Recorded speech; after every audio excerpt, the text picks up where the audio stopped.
你们两个在这儿等着，我马上出来。是。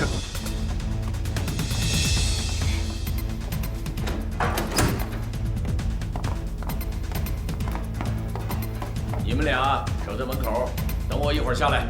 是。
大哥，不是，你听我解释，大哥。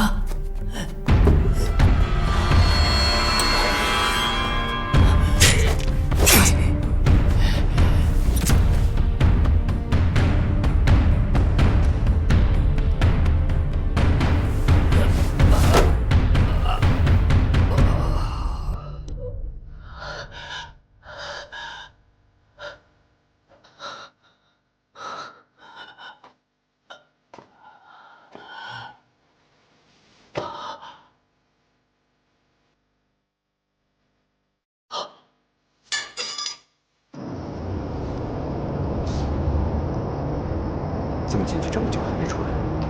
你问问。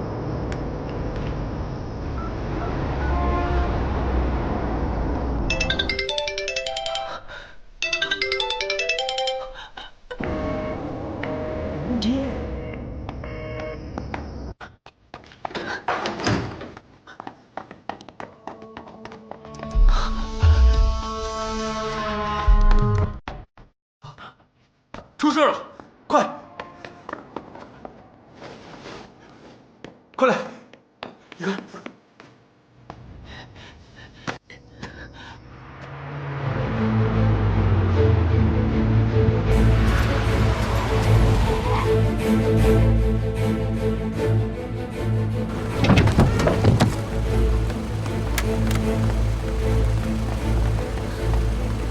顾飞、家俊，你们从那边过去。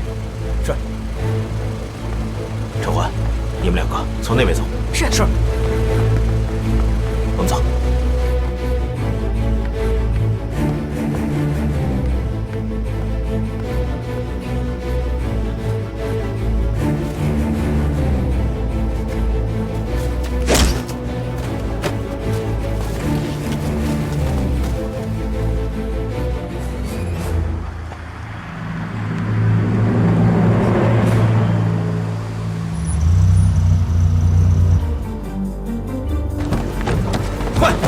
跟上，快！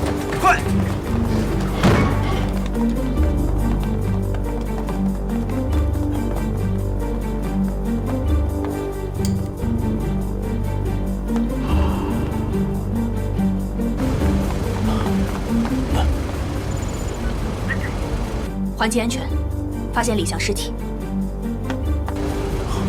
安全。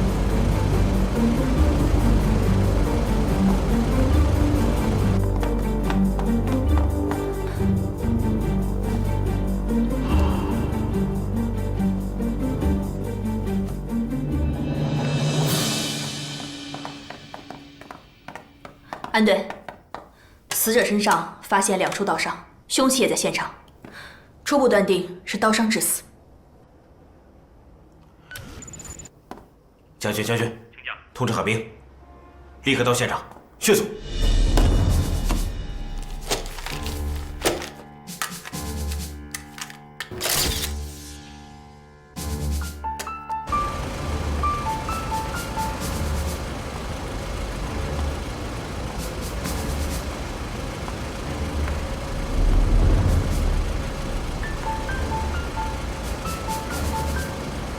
安队，我进现场了。快去吧，都在里面呢。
安队，尸体上发现2处刀伤，分别位于心脏和右腹，初步断定符合绝对致命伤的特征。尸体出现尸斑一般在2到4个小时，我刚才检查过了，尸体上没有尸斑，也就是说死亡时间在1到2个小时之内。我根据尸体的血液凝固程度推断，死亡时间应该就在5到8分钟。行凶者驾驶机动车辆，以最快时速80公里逃窜，现在可以达到的最远位置在10.6公里处。吴飞，通知将军，以这个地方为中心，半径50公里，排查可疑人员。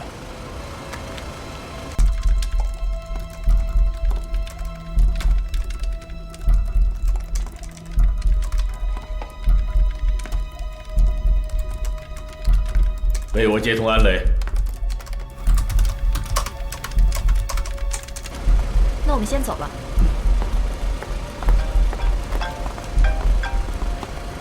喂，赵局，安雷，情况怎么样？现在也有2个嫌疑人被抓，但是李翔死在别墅里了。怎么会死了？是我们到达李翔别墅前5至8分钟，他被杀了，身体上有2处刀伤，我们怀疑是他杀。这个节骨眼上，会不会是杀人灭口？有这种可能。锁定证据，立即突审犯罪嫌疑人，不能错过1分1秒。是。赵局说了，要我们做现场突审。行动吧。是。是。安队说立刻突审。说，你们刚才怎么回事？当时那个李总要求我们2个人在大门外守着，他说那个一会儿就出来，车子还不让熄火。他刚进别墅，我们不就被你们抓了吗？讲一下当时的情况。我们开车打算出城，然后突然接到一个电话，然后老板就急急忙忙地赶了回来。电话谁打的？电话我不知道啊，好像就听见他说了一声“伟哥”，好像。知道谁杀死的李翔吗？你们来之前，我们跟他进了小区，然后就在别墅外面等他。我们进去的时候他已经死了，至于谁杀了他，真不知道。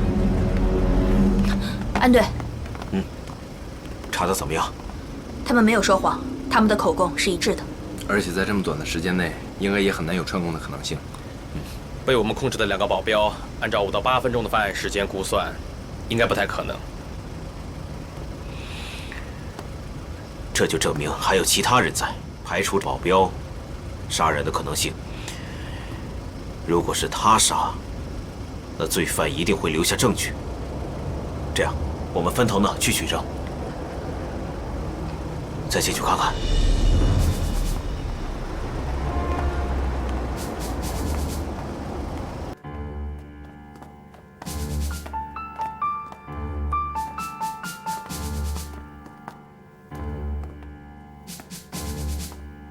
顾飞，上楼看一下。是。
安队，我在2楼发现了一个盆，盆内有大量燃烧殆尽的灰烬。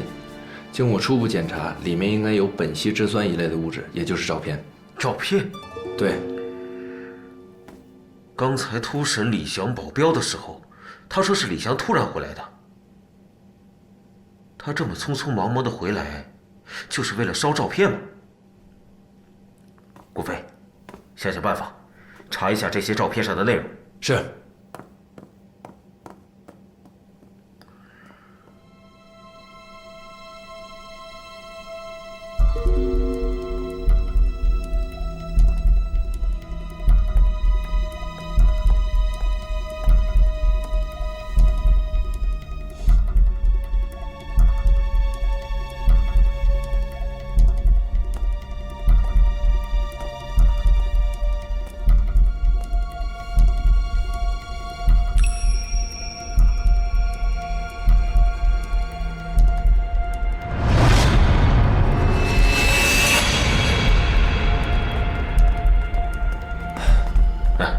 安队，交给物证科了。顾飞，你看一下，这个花瓶。这花瓶被人动过了。陈欢，你刚才告诉我，门窗都被人撬了，是吧？对。我怀疑是一个人干的。他想进入这个别墅，但是还不具有这种偷盗的技巧。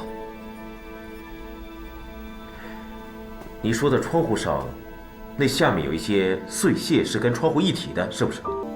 对。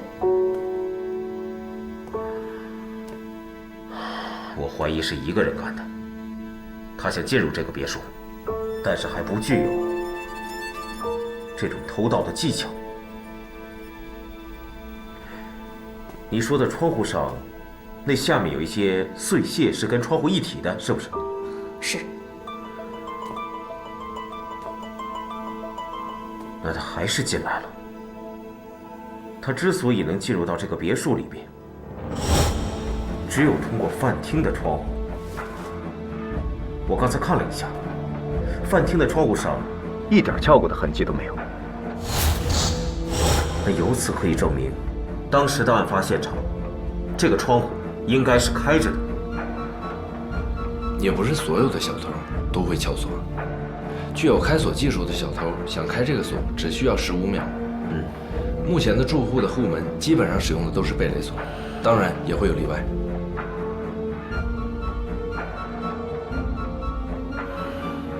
你们看一下这个脚印，从这上面来看，我推断这个凶手应该在1.65米到1.7米之间。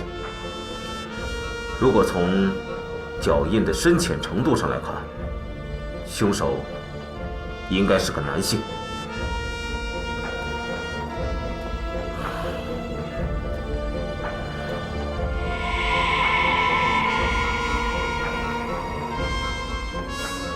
血迹上有划痕，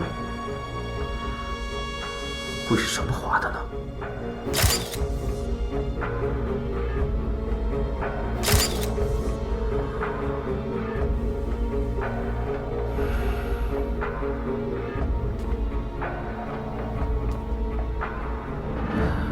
我刚才进门的时候，看着墙，我就觉得特别奇怪，它在这么一个明显的位置上。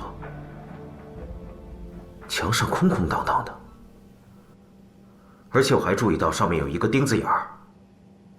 这面墙上应该之前挂过画，或者照片之类的东西。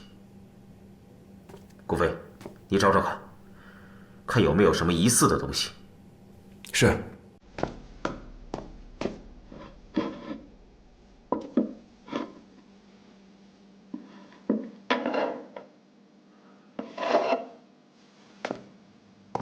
对，你猜对了。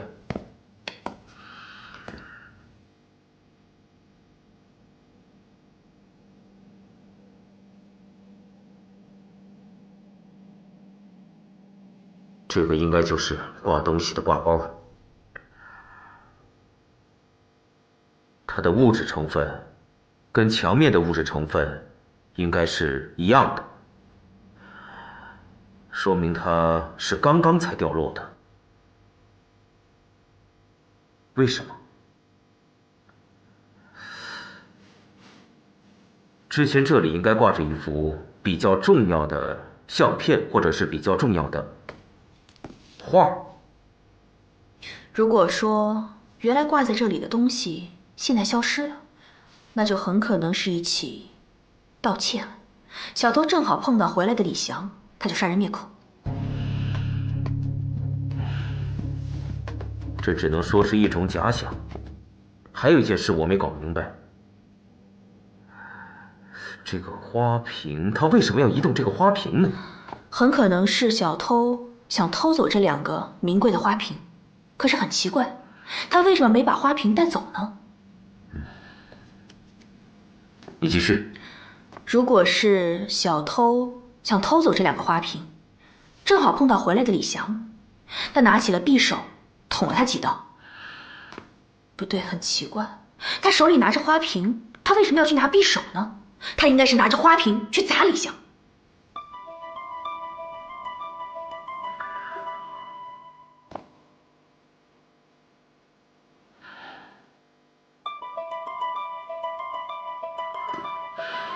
根据我们初步的判定，这个闯入者他只拿了一幅画或是照片，然后杀人离开这儿。从我们掌握的证据来看，如果只是偷了这幅画或照片，那就说明这样东西非常的重要。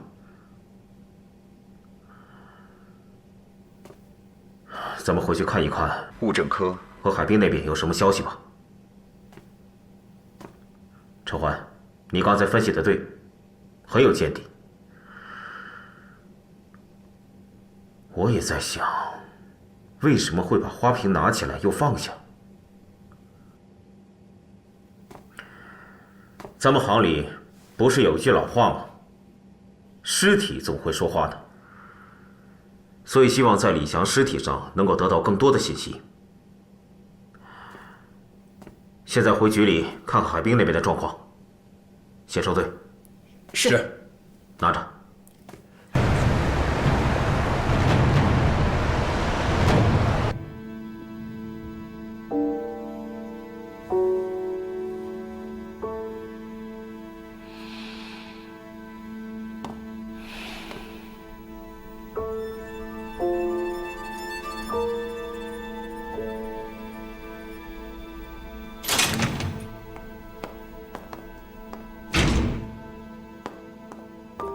死者李翔，身高1.78米，体重58公斤，经过毒物和病理的筛查，毒物和疾病造成的死亡的可能性被排除。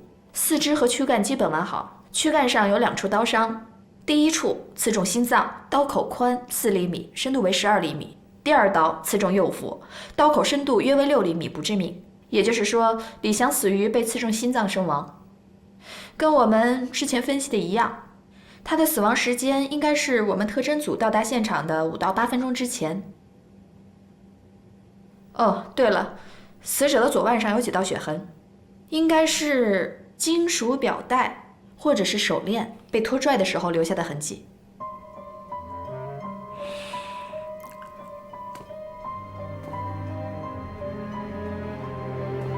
证物里面包含着手表和手链吗？没有。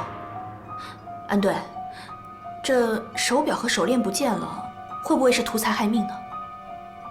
存在这种可能性，不过现在就下这结论有点不可取。如果手表和手链里包含着重要信息，对，这李翔的尸体上并没有什么外伤。根据我多年的工作经验来看，我觉得他被抢劫的可能性非常大，因为他的手表是被强行摘下来的。这就是我怀疑的地方。如果是抢劫的话，那就会发生搏斗，搏斗势必会发生一定的撕扯。可是我们发现尸体的时候，他的头发整齐，衣服也是整齐的，这种状态很不正常。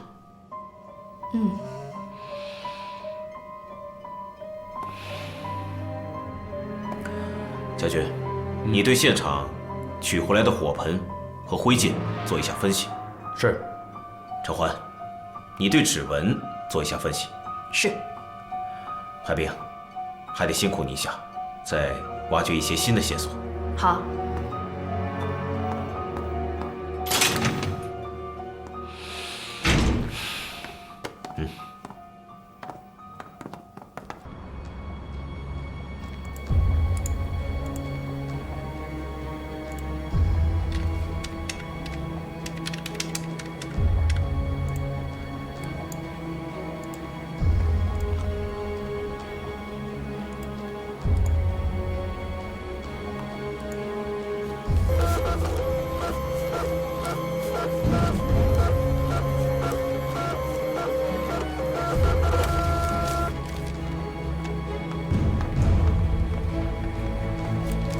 经过对比，70%的指纹都是同一个人的。好，谢谢。不用。我觉得这次应该是先把这个地方，你看，再往这边，这样就能办成了。这个，对，这个吗？对，是的。大家的调查都有结果了吧？这样，在这儿汇总一下，说说吧。我先来吧。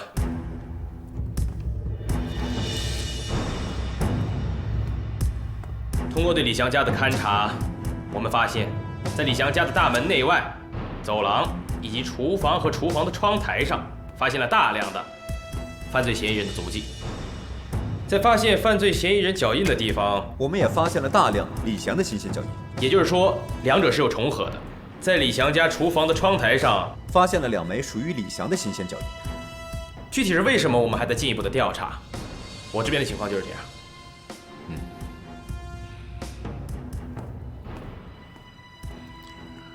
陈欢，你的指纹调查有什么进展吗？好。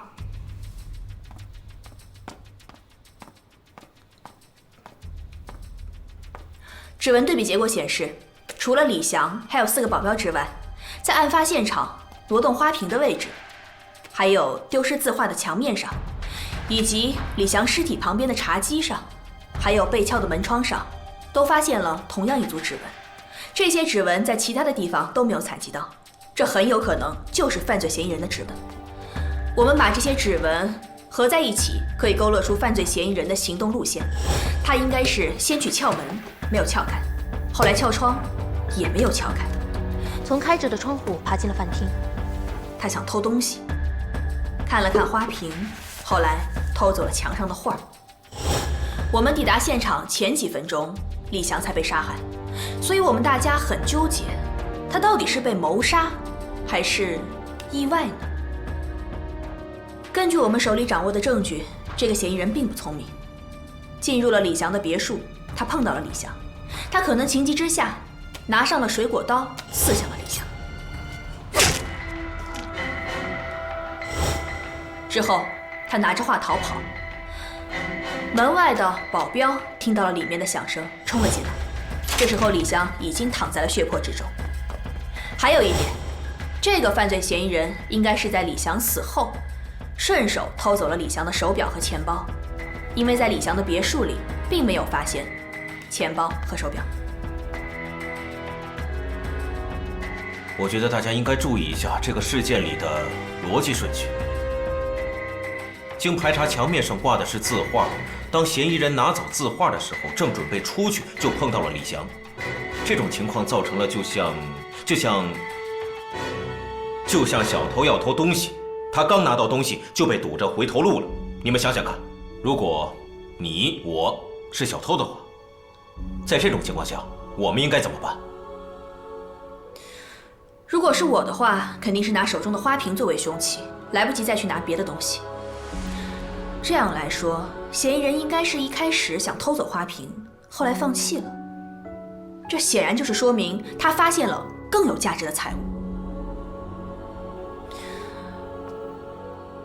没错，应该就是丢失的字画。这正如安队上次在案发现场的推论，入室盗窃是有预谋的。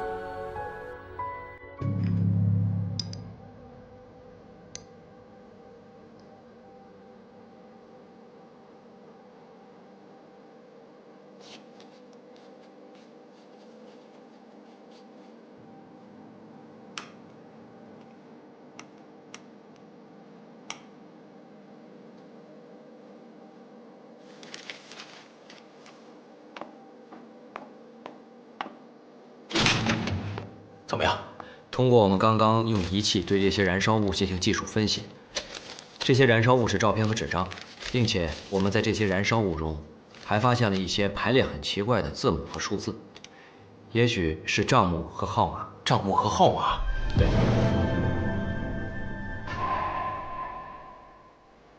你能帮我破译一下吗？我试试吧。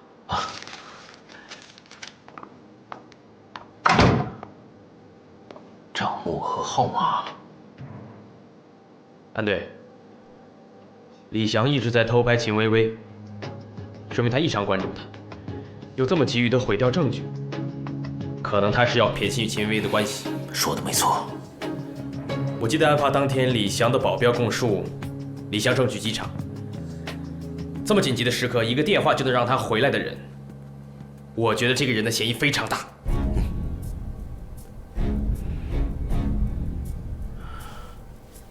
小军，我们再去现场看一看，说不定还有什么新的发现。走。是。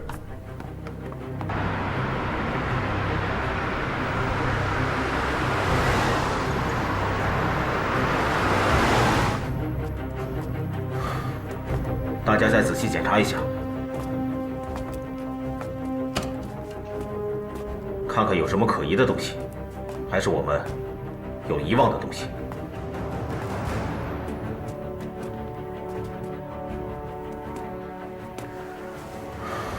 我记得我上次说过，这血迹上有划痕，但我一直搞不明白是什么东西造成这样的划痕。去查一查，看看什么东西跟它的大小相符，明白了吗？是。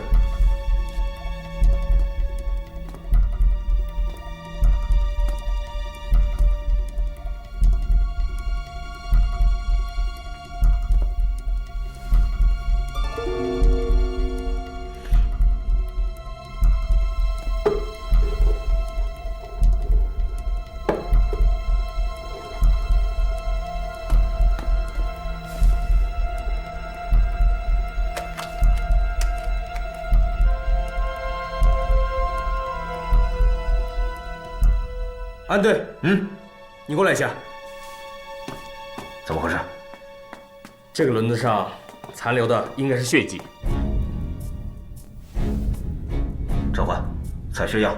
是。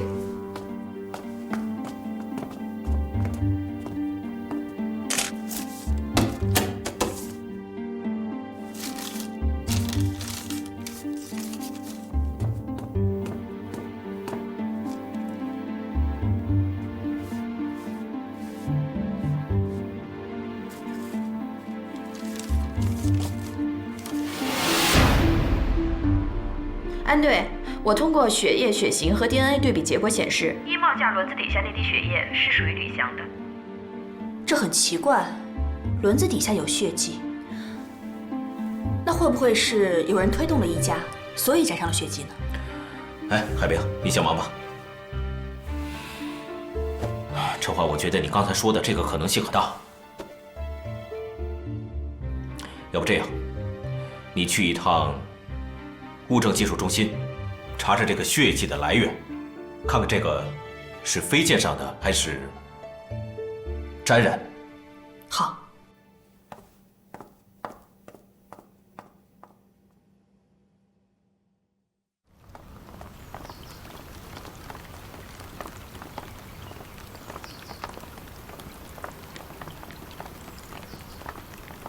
安队长，辛苦了。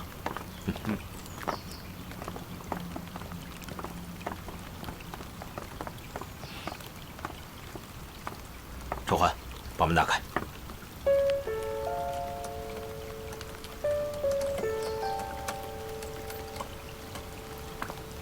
安队，打不开。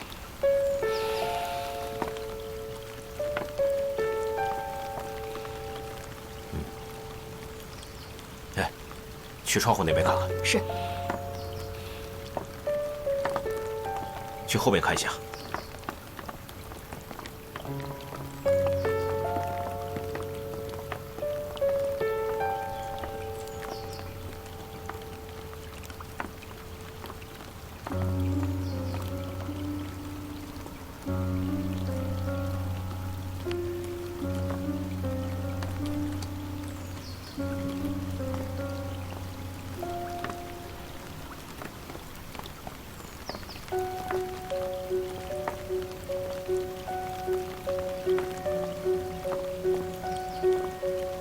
这李翔平常是很谨慎的人，这么多窗户，唯独这扇窗户是打开的。这别墅这么大，有7、8间房间，几10个窗户，少关一个也是正常的。警官，警官，我查过记录了，失主家的门窗向来都是紧闭的。如果失主离开了，我们24小时都有人巡逻。发现他门窗未关的话，我们都会电话及时通知他的。打电话？是。好，谢谢啊。哎，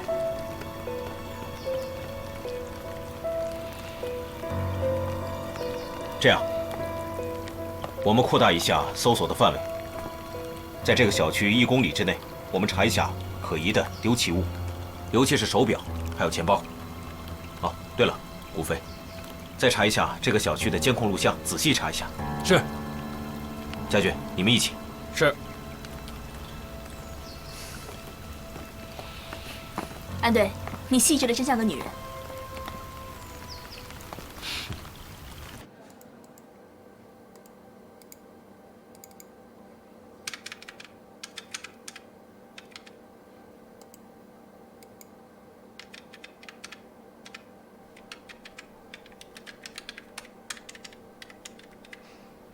看这个人，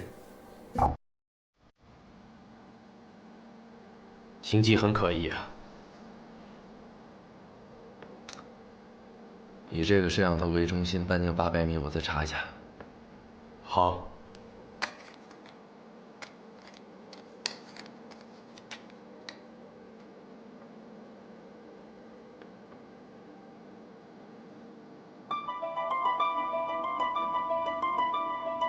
就是他。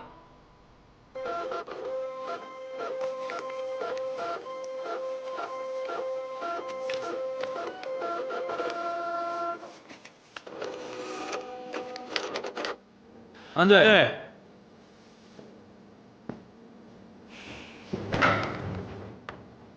怎么样？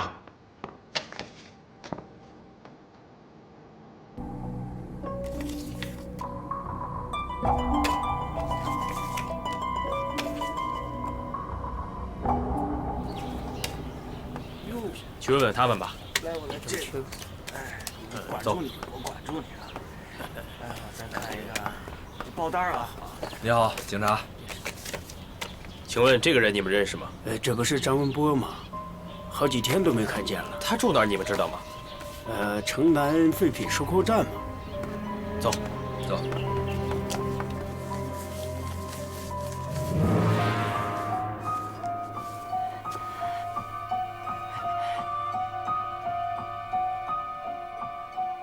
本市发生一起重大盗窃案，涉案金额达到1000多万元。目前警方已经锁定了犯罪嫌疑人，正在积极侦破当中。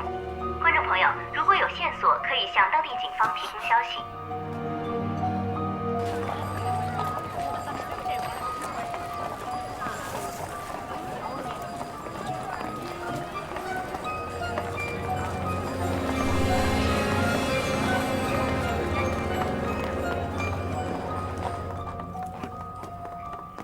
还远吗？啊，拐角那儿就到了。好，谢谢啊。哎，不客气。谢谢啊。哎，好。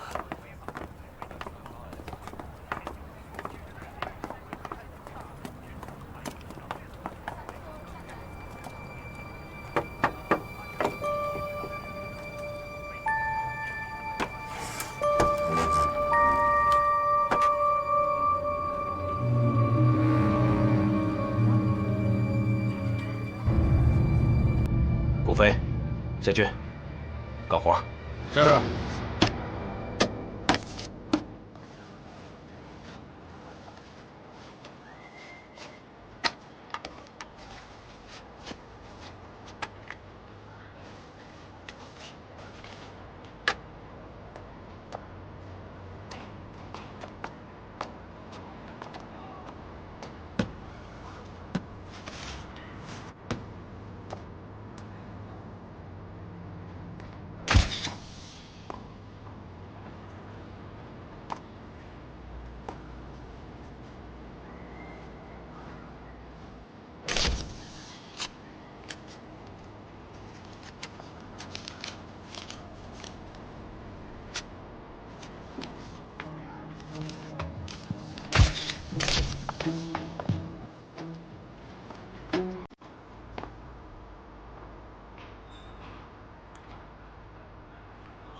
安队，新搜集到的指纹。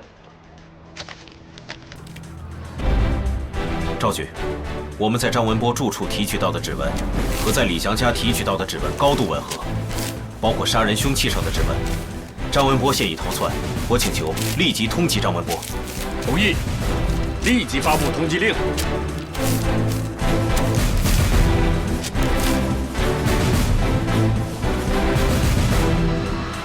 啊，安队长。安队，安队，啊，坐。怎么样？曹向阳的尸体已经被火化，殡仪馆的人说他还有些随身物品被保留了下来，希望能给他的家人。我们仔细检查过了，没有任何问题。火化那天他家里人没有来，殡仪馆的人希望我们能把他的物品交给他的家人。这事得办。哎，等我一下。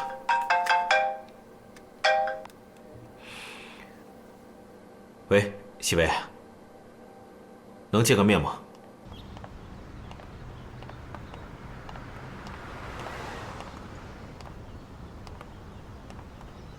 孩子怎么站那儿呢？考试作弊，自己反省了。那是应该的。你这手上拿的什么呀？这是他爸爸的遗物，正好你在，你替我转交给他吧。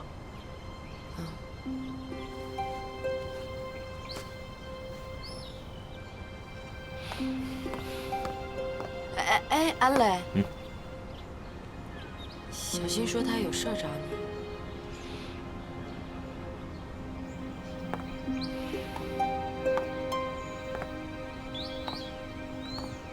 你等我一下。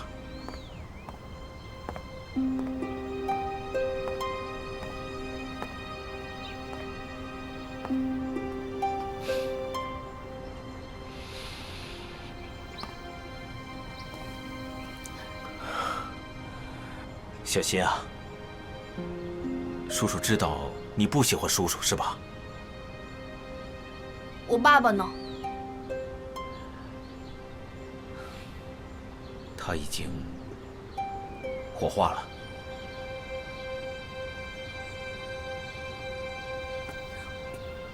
我不明白你们大人的事儿，我不明白他做的坏事究竟有多坏。你们要让他死，我只知道，他这辈子做的最坏的坏事，就是让我和他这辈子再也见不到面了。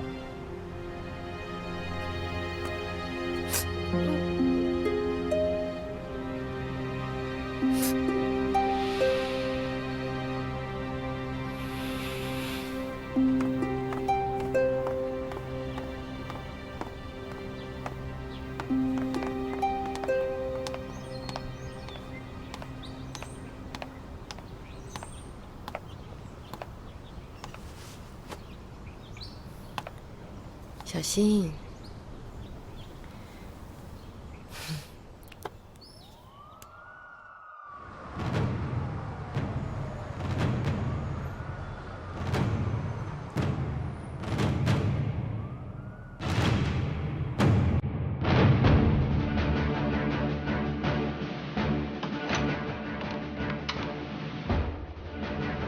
安磊，同意你们的意见，立即插剖黄金脉。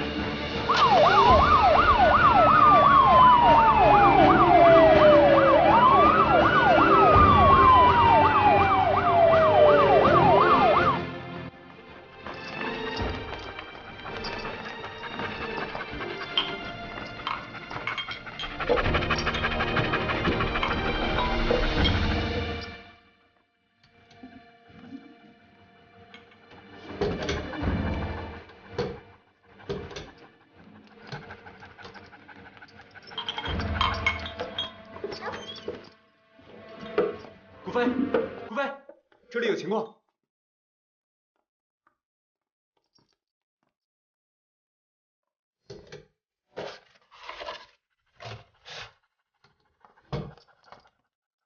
把梯子拿过来。是。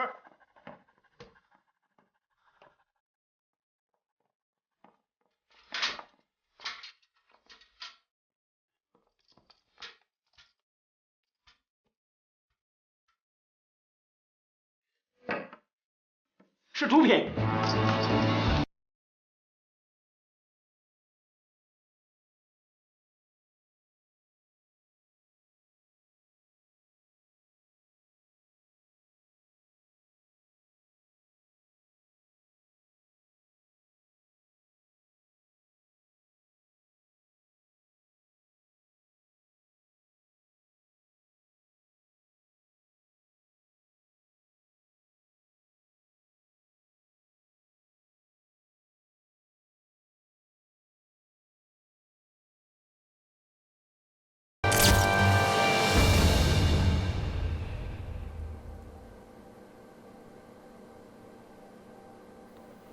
这个李翔组织人手，搞垮了秦薇薇的贩毒集团，并接管了生意，杀了秦薇薇和他的手下。顾飞、家俊，你们和缉毒队查到的毒品，那就是证据。随着我们对案情进一步的推进，曹孝阳和他的表弟落网，李翔也知道了自己就快要覆灭了，所以他准备出逃。从现场的证据来看，那些焚烧的灰烬其实就是秦薇薇的照片，照片一角还有李翔的指纹。我是在想，李翔不想跟秦薇薇有任何的关联，所以呢，他才匆匆忙忙地回到家里来烧她的照片。表哥已经查清了，是李翔和秦薇薇的毒品账目。当李翔回家后，正好遇到了窃贼，抢了东西，还杀了他人。对了，安队，根据李翔的古玩名录，的确是失窃了3幅画，仕女图就在其中。你看一下这个新闻。已故现代大师庄黑石名作《仕女图》已在荣都市现身，由世家拍卖行展拍。拍卖现场，这幅画作由200万元的底价一路飙升，一位代理人志在必得，最终报出了1300万元的高价，对手终于放弃。你再看一下这个视频。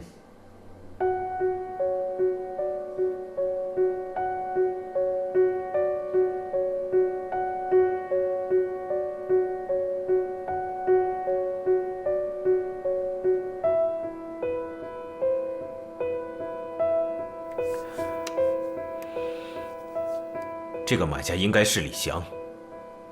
失窃的画正是仕女图。我觉得咱们这案子的重点应该是先通缉张文波，重点的排查地点应该是城乡结合部和废品收购站。哦，对了，安队，我有个情况向你汇报一下。你说。我们经过了多次实验还原现场，我发现血迹无法喷进到衣架下的轮子上。可是我们发现衣架的轮子上有血迹，也就是说，这个衣架是被人挪动过的。那么有可能是李翔死了以后，衣架才放到现在这个位置。但是我们在衣架上没有搜集到张文波的指纹。为什么那上面会没有指纹？这明显被人擦拭过。你们觉得这个张文波他会擦掉这些指纹吗？我觉得不会。擦掉指纹的人，我觉得应该另有其人。组织消息称，张文波最有可能逃到这里，这个就是犯罪嫌疑人张文波。我们去问问。好，走吧。哎，您好，问一下，请问您见过这个人吗？这个人啊，没见过，没见过。好，谢谢啊。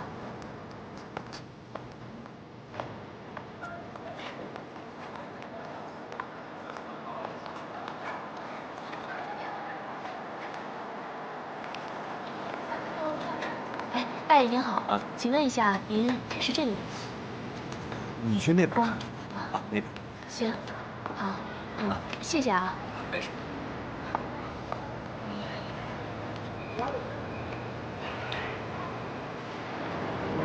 您见过啊？那边。行，谢谢啊。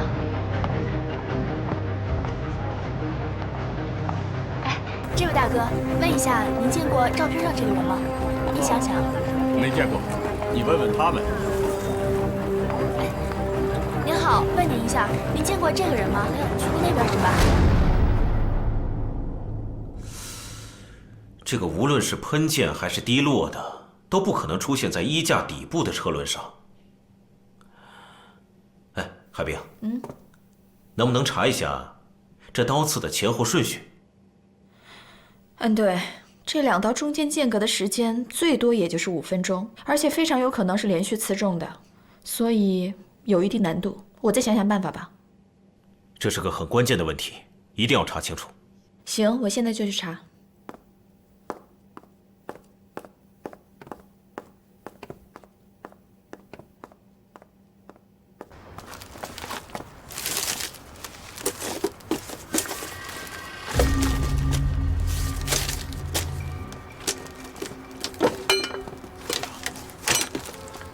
张文波，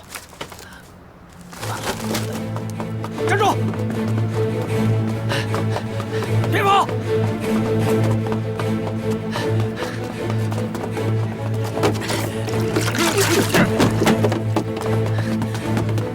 站住！站住！好。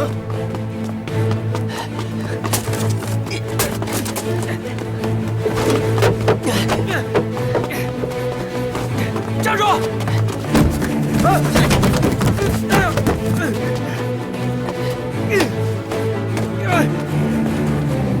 站住！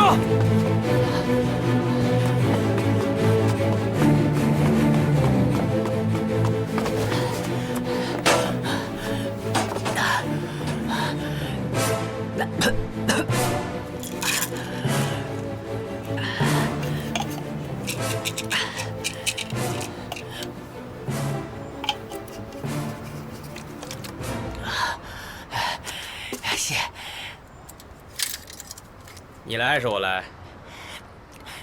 我自首。张文波，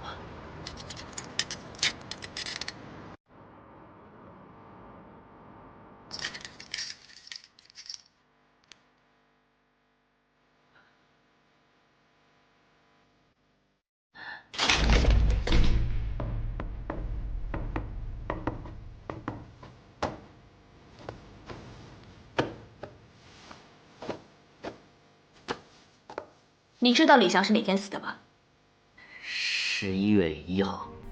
你在哪？我在他家。在他家干什么？我当时就想去偷点东西，可是没曾想被他发现了，于是我把他给杀了。怎么杀的？我偷东西被他发现了，我害怕了，我就捅了几刀，发现他满身满脸都是血。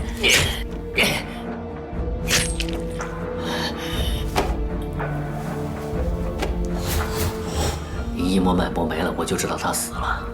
捅了几刀？捅在什么位置？1、2刀，2、3刀。刀哪儿来的？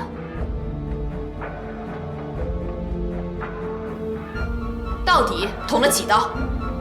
但当时我太紧张了，我实在记不清楚了。杀人前你干了什么？说了我去偷东西啊。当时我看着他们家一对花瓶，可是花瓶太大，我包太小，我装不进去，所以我又把花瓶放了回去。看来你的记忆力是真的不好。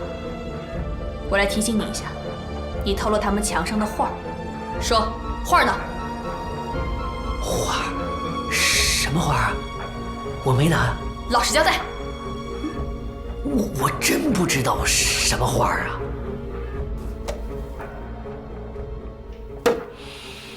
其实啊，你们的疑惑也同时是我的疑惑。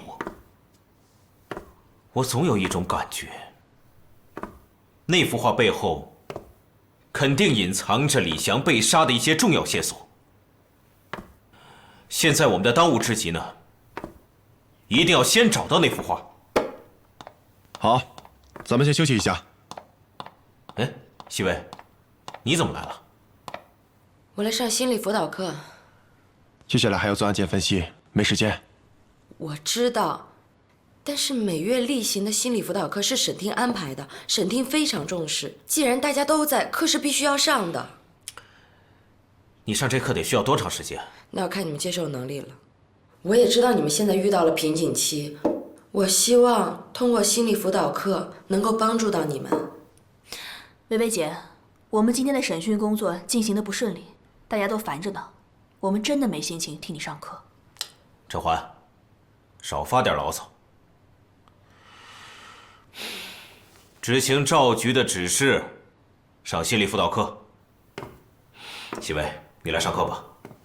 夏老师，你坐这儿吧。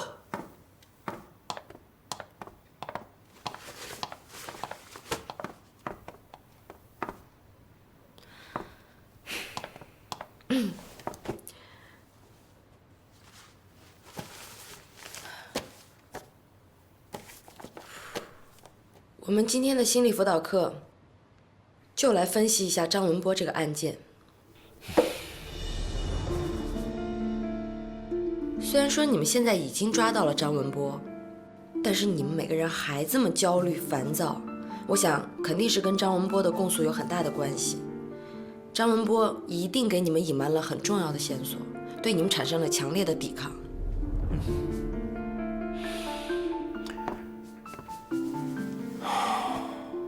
你说的没错，在案发现场丢失的那幅画，显然是张文波偷的。我们有理由相信，那幅画的背后隐藏着李翔被杀的重要线索。可是张文波拒不承认那幅画是他偷的，而且我们也找不到那幅画，线索到这儿呢，就断了。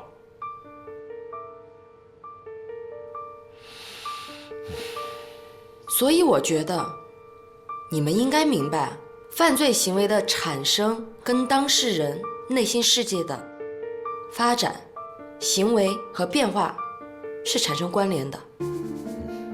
你们不能只看表面来判断张文波的作案动机。如果这样的话，张文波反倒会产生破罐子破摔的态度，这样对你们找到案件的真实性会产生严重的误导。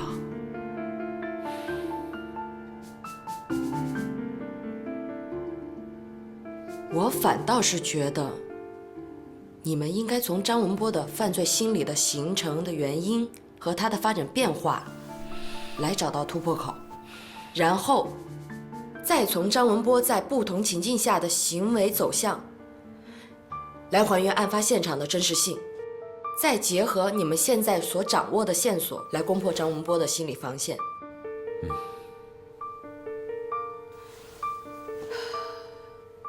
其实我觉得，你们能在这么短的时间内掌握这么多的线索，已经非常不容易了。但是由于你们对破案的急于求成，还有你们现在每个人内心的浮躁，反倒是会耽误你们破案的进度。对，你说的没错，说的没错啊。急躁呢，对于我们来说，没有什么用处。别忘了，这张文波是活的，这拍出1300万的画，他是死的。我就不相信张文波会带着这么大幅的画满世界的走。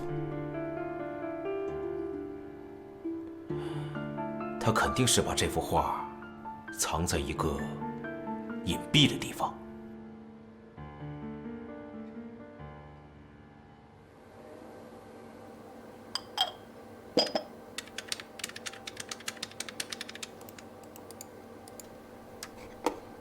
家俊，快过来看一下。我反复查找了周边好几个探头，只有城南废品回收站的这个拍到了。你看，他车上好像还拉了一个什么东西。他拉的什么？能放大看看吗？我看一下。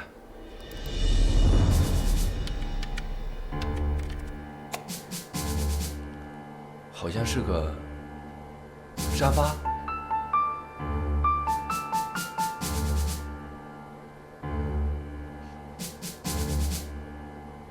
出来了。你看，他把沙发卸在哪儿了？我们再调一下里面的镜头看一下。好。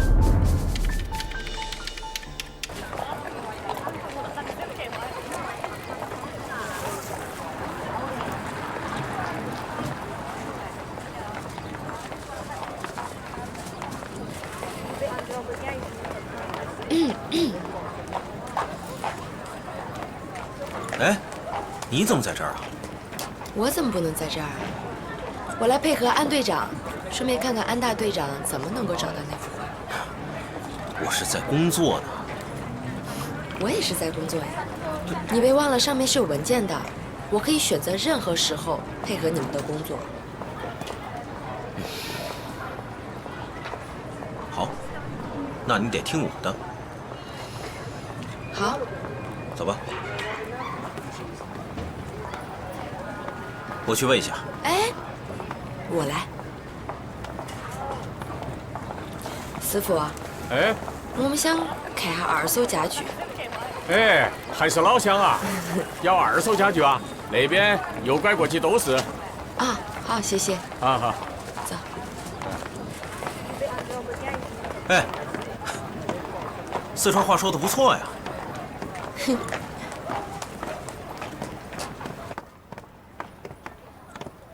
这么多沙发啊！哎，买沙发吗？啊，看一下。看一下。啊，看看看。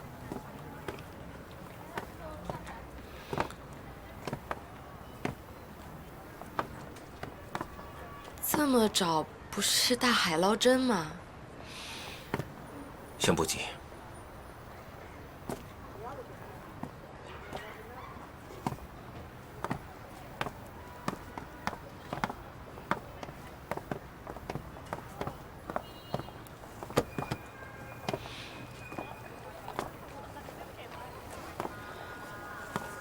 这可怎么找啊？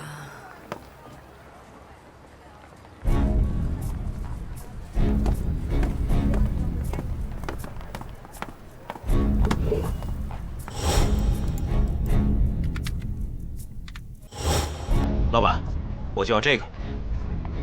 就要这个。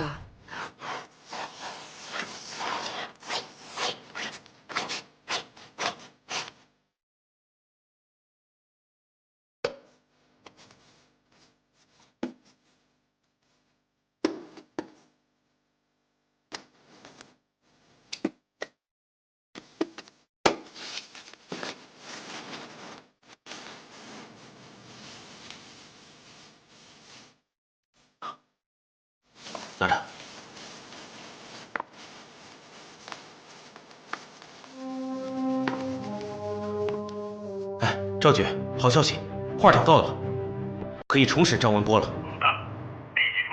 是。重审张文波，收起来。好。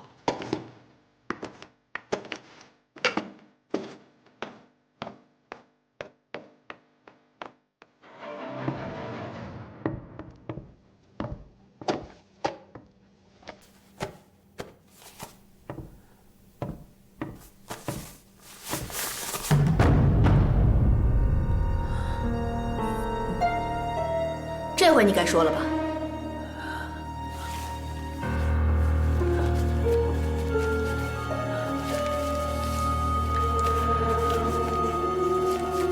我都说，我其实盯着李湘他们家别墅很长时间了，我知道他们家挺有钱的，就想去偷点东西。那个时候我正好是在做废品回收，没事我就上他别墅门口去蹲点儿。日子久了，就知道他是什么时间出门，什么时间回家。那天我看到他出门了，我就放到他们家里去偷点东西。谁知道他突然回来了，而且他还发现了我害怕，我就把他给杀了。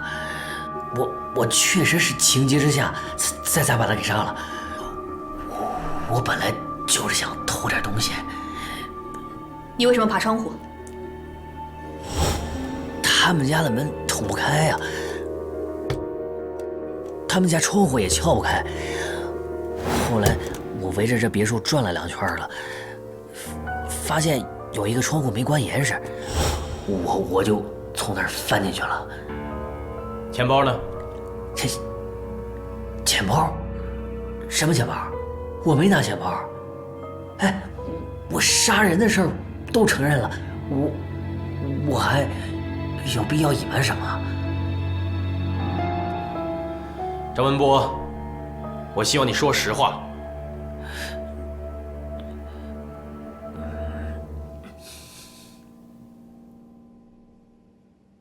证言和我们推理的完全吻合，是不是可以水落石出了？如果完全吻合的话，我们就可以结案了。可是我觉得这个案子还存在以下的几个疑点。第一，张文波他没有说清行刺他刺了几刀。第二，那衣架下面的血迹怎么染上的？第三，李翔的保安说李翔家平常是门窗紧闭的。第四，我们还没有找到造成手腕伤害的手表或者手链。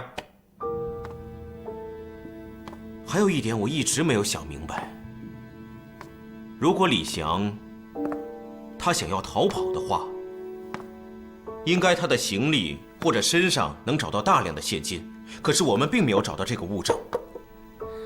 他有保镖，保镖带钱就可以了。有没有这种可能性？嫌疑人偷走手表或者手链的时候，抢走了钱包呢？你们迅速到案发现场周边寻找一下证据。领导很重视这个案子，这可能是他今年抓的最重大的案子之一。上级领导呢，也调看了秦薇薇和张文波的案件。在这个案件中，如果人证物证俱全，就提交给检察院提起公诉吧。赵局，我可以理解上级领导的心情，可这案子存在很多疑点，不能结案呢。他本人都承认了杀人经过，而且现场有他的录像、脚印、指纹，我就不明白了啊！如此强大的闭合链，怎么就不能结案？赵局，你了解我的做事风格，如果我定案的话，我就把它定成铁案。我只给你1周的时间，到时候移交检察院和其他严打一起处理。赵局，行了，别说了，执行命令。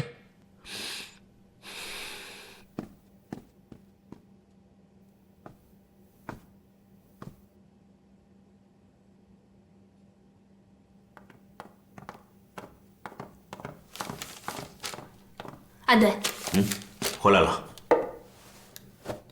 我们在李翔别墅外500米的花丛中找到了这个钱包，我刚才拿给海滨检查过了，可是没有发现任何有用的线索。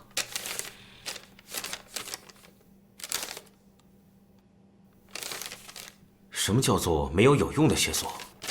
哦，钱包里的钱和卡都被拿走了，上面没有留下指纹，没有留下任何痕迹。没有指纹，才是最大的线索。你们想想看，在别墅里面到处都有张文波的指纹和他的脚印，为什么这个钱包上干干净净，什么都没有？我们都知道张文波是个没有反侦查能力的人，所以别墅里面到处都有张文波的指纹和脚印。单单这个钱包，他处理得这么干净，只能证明一点：这钱包很有可能不是张文波拿的。安队，你一直反对结案的理由都是猜想，都是推测，咱们根本没有硬证据。你也知道，上级领导让咱们马上结案，移交检察院。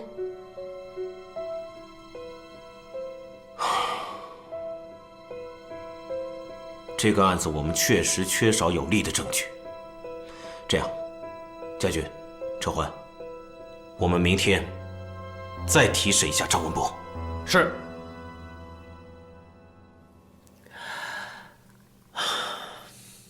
是我杀了人，是死是活，你们给我个痛快的。你为什么要去李湘家？偷画偷钱呗，我都说了好多次了。钱包呢？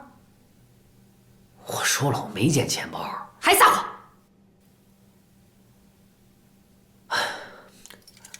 我承认，我偷了钱包，把里面的钱花了，把钱包扔了。因为我缺钱，我缺钱看病。我就是知道他有钱，所以想弄点钱花呗。谁让他们那么有钱？你2次说法不一致，想清楚了再说。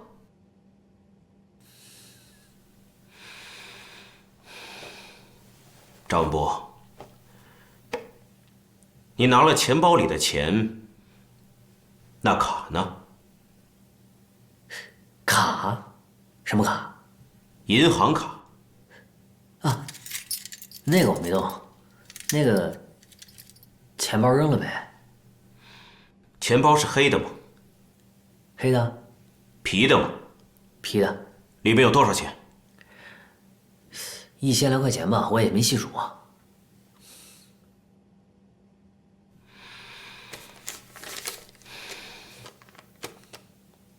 这是什么颜色？红色。你根本就不是色盲，你刚才说的话都是谎话。李翔的钱包是红色的，而且部分面料是用毛线织成的，拿在手里不可能没有感觉。他的保镖告诉我，李翔每次从提款机提钱都是2万，他将一半放在钱包里，而且还告诉我，他的钱包里有很多卡，可是我们发现钱包的时候一张卡都没有。你告诉我，你为什么要跟我撒谎？不是，这是警官逼的嘛？他老说我不老实交代，我想我人都杀了，多承认一个偷钱包也没什么大不了的，不就是按你们说的那个坦白从宽吗？我不是想表现一下吗？不是，那要按照你这么说，我还就实话告诉你，钱包我根本就没动过。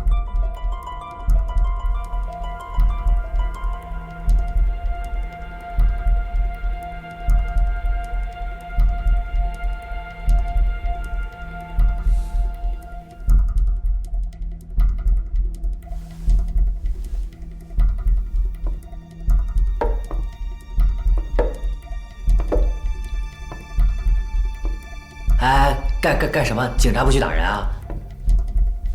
对，有监控啊，这里有监控，我说的都是实话。